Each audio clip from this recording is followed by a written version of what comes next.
makibahagi sa aming balitaan.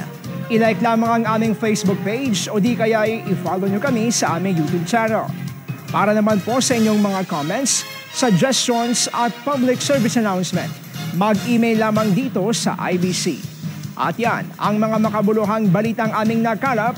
Muli po kaming magbabalik bukas. Maraming salamat, Pilipinas.